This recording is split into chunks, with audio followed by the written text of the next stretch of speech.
Ketenaga Kerjaan. Berdasarkan Pasal 4 Undang-Undang Nomor 13 Tahun 2003 tentang Ketenagakerjaan, pembangunan ketenagakerjaan bertujuan memberdayakan dan mendayagunakan tenaga kerja, mewujudkan pemerataan kesempatan kerja dan penyediaan tenaga kerja, memberikan pelindungan kepada tenaga kerja, dan meningkatkan kesejahteraan tenaga kerja.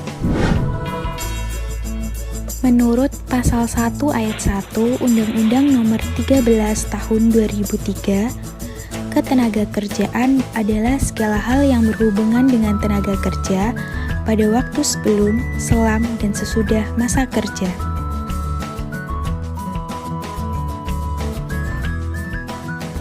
Menurut Pasal 1 Ayat 2 Undang-Undang Nomor 13 Tahun 2003, tenaga kerja adalah setiap orang yang mampu melakukan pekerjaan guna menghasilkan barang dan jasa, baik untuk memenuhi kebutuhan sendiri maupun untuk masyarakat.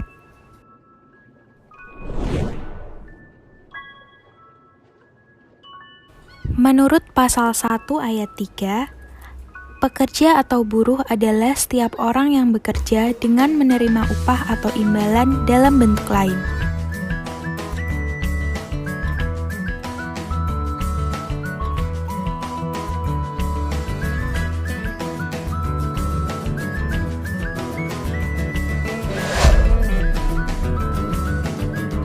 Klasifikasi tenaga kerja.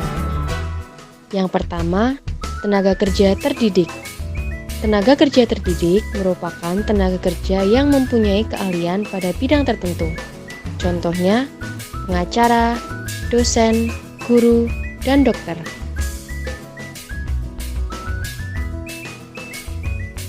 Yang kedua, tenaga kerja terlatih. Tenaga kerja terlatih merupakan tenaga kerja yang memiliki keahlian pada bidang tertentu yang diperoleh dari pengalaman dan latihan. Contohnya, supir, montir, dan tukang jahit.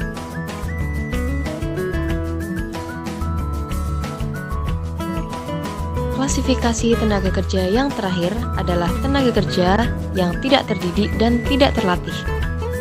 Tenaga kerja tersebut merupakan tenaga kerja yang bekerja hanya dengan mengandalkan tenaganya saja, tidak memerlukan pendidikan dan latihan. Contohnya adalah kuli, buruh kasar, dan pembantu rumah tangga.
Menurut ILO, International Labour Organization, tenaga kerja adalah penduduk usia kerja yang berusia antara 15 sampai 64 tahun. Angkatan kerja. Setiap penduduk yang telah memasuki usia kerja, baik yang sudah bekerja, belum bekerja, atau sedang mencari pekerjaan, yang berusia antara 15 tahun sampai 64 tahun. Namun, tidak semua penduduk usia kerja bisa dikatakan sebagai angkatan kerja, karena penduduk yang tidak aktif dalam sebuah kegiatan ekonomi tidak termasuk ke dalam kelompok angkatan kerja.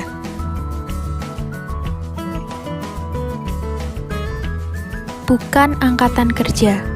Penduduk yang belum atau sudah memasuki usia kerja tetapi tidak berminat bekerja karena suatu alasan, yang mana usia penduduk bukan angkatan kerja adalah penduduk yang berusia antara 0 sampai 14 tahun dan penduduk yang berusia lebih dari 64 tahun.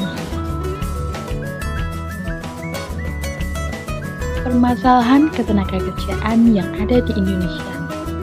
Yang pertama, jumlah angkatan kerja yang tidak seimbang dengan kesempatan kerja. Kedua, mutu tenaga kerja yang relatif rendah. 3. Pengangguran. 4. Persebaran tenaga kerja yang tidak merata. Kaitannya dengan perekonomian Indonesia, peningkatan dan penurunan dari jumlah tenaga kerja yang diserap oleh sektor perekonomian maka akan mempengaruhi pertumbuhan ekonomi daerah tersebut. Sebab tenaga kerja merupakan sumber daya potensial sebagai penggerak dan juga pelaksana dari pembangunan sehingga nanti dapat memajukan daerah tersebut.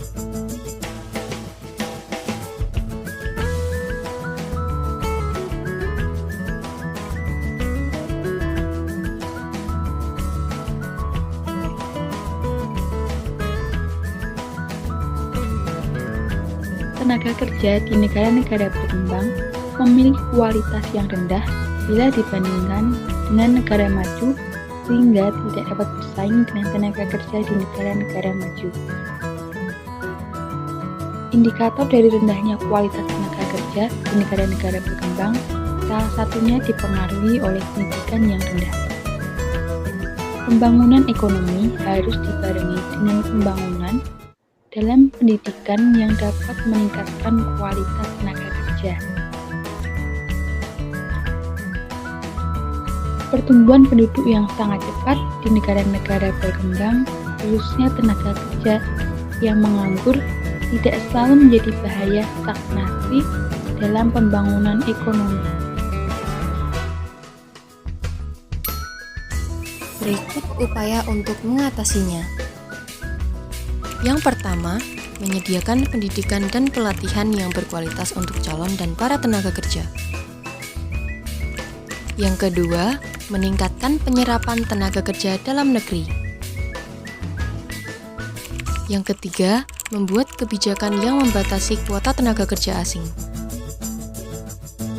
Selanjutnya, memberikan perlindungan terhadap tenaga kerja. Yang terakhir, membuat kebijakan yang berkaitan dengan upah minimum dan waktu kerja yang memihak tenaga kerja dalam negeri.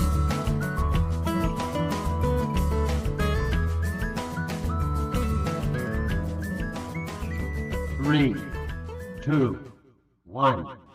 Ya, Kementerian Ketenagakerjaan mengumumkan rata-rata kenaikan upah minimum provinsi 2022 sebesar 1,09%. Angka itu jauh dari tuntutan Asosiasi Buruh yang meminta 10%. Menteri Ketenagakerjaan Ida Fauzia menyebut besaran UMP 2022 tidak bisa sesuai dengan keinginan buruh karena pemerintah harus mengikuti formula baru yang tertuang di PP sebagai aturan turunan dari Undang-Undang Nomor 11 Tahun 2020 tentang Cipta Kerja. Bagaimana serikat buruh merespon putusan pemerintah? Sudah bergabung bersama dengan kami Pak Bang Said Iqbal, Presiden dari KSPI. Selamat malam Bang Said Iqbal, apa kabar? Selamat malam. Baik, Bang Said Iqbal, langsung saja kalau kemudian buruh menyatakan keberatan sudah disampaikan terkait dengan keputusan pemerintah untuk UMP tahun 2022, mungkin Anda bisa sampaikan kembali apa yang menjadi keberatan utama dari UMP yang sudah diputuskan oleh pemerintah. Pertama, keputusan Menteri Tenaga Kerja yang akhirnya mengumumkan kenaikan upah minimum 2022 rata-rata sebesar 1,09% adalah inkonstitusional. Angka itu didapat dari perhitungan PP nomor 36 tahun 2021 yang kemudian ada formula ya yang menghasilkan batas bawah dan batas atas.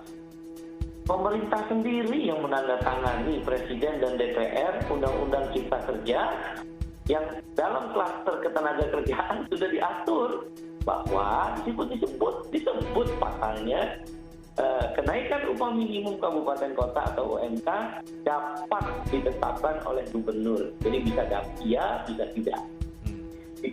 Ayat berikutnya kemudian itu dikatakan kenaikan upah minimum kabupaten kota sebagaimana dimaksud di ayat di atas adalah sebesar, jelas itu bahasa undang-undangnya, sebesar inflasi atau pertumbuhan ekonomi. Kalau kita pakai PP nomor 78 2015 kan inflasi dan atau plus pertumbuhan ekonomi. Nah, terus pertanyaannya, formula yang dibuat oleh Menteri Tenaga Kerja itu siapa yang ngatur? Nggak ada perintah undang-undang. Dengan demikian dia adalah inkonstitusional. Memang dilematis bagi buruh. Kalau kita gugat ke Mahkamah Agung, maka kita mengakui Omnibus Law. Oleh karena itu kita akan menunggu dulu keputusan Mahkamah Konstitusi tentang gugatan uji formil dan uji material Omnibus Law di Mahkamah Konstitusi tersebut. Nah, penggunaan PP nomor 356 khususnya formula pemilu itu inkonstitusional. Dan coba tanya aja pada Ibu Menteri atau jajarannya, Dirjen, dari mana itu formula rumus? Dari mana kemudian menghitung nilai batas atas, batas bawah? Dasar hukumnya apa? PP, ya PP kan harus ada kantolanya undang-undang. Sepanjang tidak ada perintah undang-undang, PP nggak bisa dibuat. Kepres, Perpres, PP, Permen, sepanjang undang-undang tidak memerintahkan, maka yang berlaku adalah isi undang-undang. Ya kan, satu, inkonstitusional. Yang kedua, 1,09% siapa bilang naik? Jangan membodoh-bodohi buruh, kita tidak terlalu bodoh untuk dibodoh-bodohi. 1,09 itu kan setelah lihat batas atas, batas bawah. Kemudian dilihat inflasi atau pertumbuhan ekonomi, khusus pertumbuhan ekonomi, kita dikalikan indeks lagi. Saya ambil Depok. Depok itu contoh saja. Depok itu upah minimum sekitar 4,3 juta. Batas bawahnya 2,8 juta. Batas atasnya dengan formula yang dibuat itu 5,7 juta. Inflasi Jawa Barat, pertumbuhan ekonomi Jawa Barat 1,76. Nanti dikalikan sama indeks tuh 0,439. Ayo dapatlah inflasi itu 0,86. Nah, yang kemudian keluar angka rata-rata 1,09. Loh, kok kenaikan upah lebih rendah dari inflasi? Inflasi ini kan penyesuaian harga. Karena turun. Apalagi kalau pakai batas bawah. Sesungguhnya tidak ada kenaikan upah minimum 1,09 sebagaimana yang disebut Menteri. Yang terjadi kalau memakai batas bawah, upah minimum turun hampir 50%. Baik, Bang Said, kalau tadi Anda mengatakan ini inkonstitusional ya, sementara kalau kita mendengarkan apa yang disampaikan oleh Menaker bahwa UMP ini sudah sesuai dengan PP 36 dan juga menyesuaikan dengan kondisi saat ini untuk meminimalisir kesenjangan upah di antara wilayah dan untuk mengentaskan kemiskinan yang kemudian juga mengacu terhadap Undang-Undang Nomor 11 Tahun 2020 tentang Cipta Kerja. Artinya menurut pemerintah ini juga kemudian sudah sesuai dengan aturan dan juga undang-undang, Bang Said Iqbal. PP nomor 36 yang pakai formula yang disebutkan oleh Ibu Menteri, dasar hukumnya apa? Nggak bisa kita bikin PP tanpa dasar hukum. Oleh karena itu dalam tata urutan perundang-undangan livernya ke atas. Kalau dalam sebuah undang-undang memerintahkan bikin PP, ada satu pasal aturan lebih lanjut tentang pengaturan upah minimum diatur dalam PP, boleh. Tapi dengan formula. Karena nilai kenaikan upah minimum dalam Omnibus Law itu sudah disebut inflasi atau pertumbuhan ekonomi. Kalau yang dimaksud pengaturan lebih lanjut, mungkin tentang mekanisme perundingannya, mungkin tentang tata cara penetapannya, bukan nilai. Di undang-undang sudah disebut.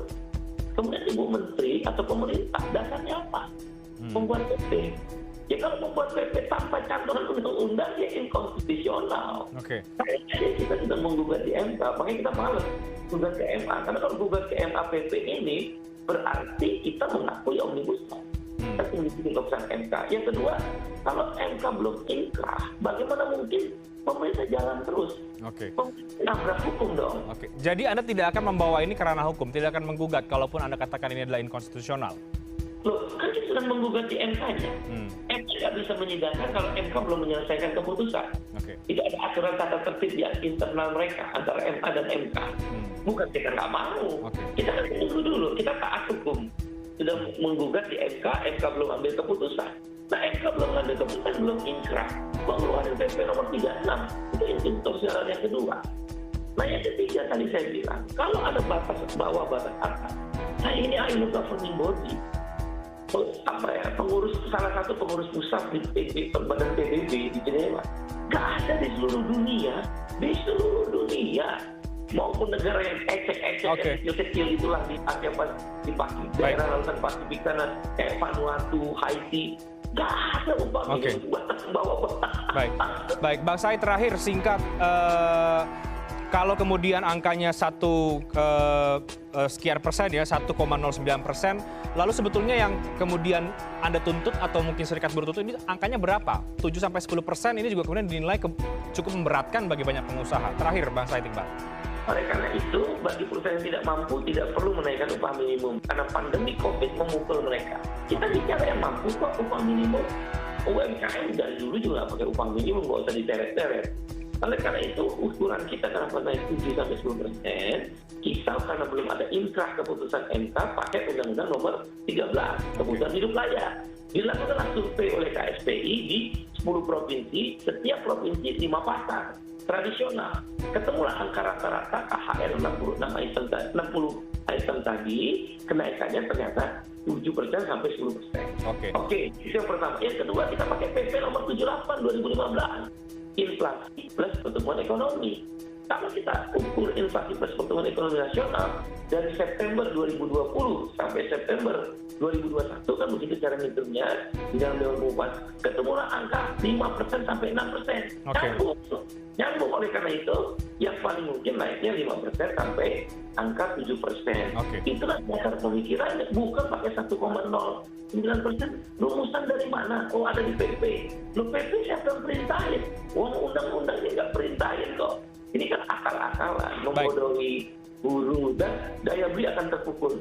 1,9% daya beli buruh akan terpukul, daya beli terpukul, purchasing power makin rendah, purchasing power daya beli makin rendah, maka konsumsi makin turun. Kalau konsumsi turun, pertumbuhan ekonomi tidak akan tercapai bagaimana harapan Presiden. Baik, Bang Said Iqbal, kita akan tunggu seperti apa kemudian respon dari pemerintah berkaitan dengan penolakan yang disampaikan oleh para serikat buruh. Sayangnya pihak Kemenaker tidak bisa hadir dalam diskusi pada malam hari ini. Tapi terima kasih Bang Said Iqbal sudah bersedia.